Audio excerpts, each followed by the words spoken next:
Ayan guys, nagluluto ako ng merienda namin. Ayan. Yung kinakain na nitong anak ko. Mami. Di pa tapos, kumakain na. Sarap daw. And guys, merienda na tayo. And simpleng merienda namin.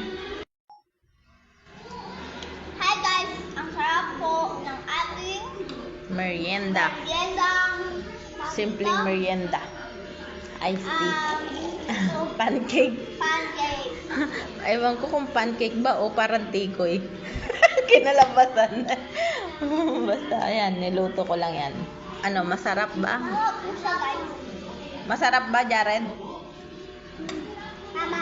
Masarap ba? Hindi. Kain na tayo, guys. Yung dalawang to. Ang kulit yung dalawang. Sige, si Jared, tinusok-tusok na lahat.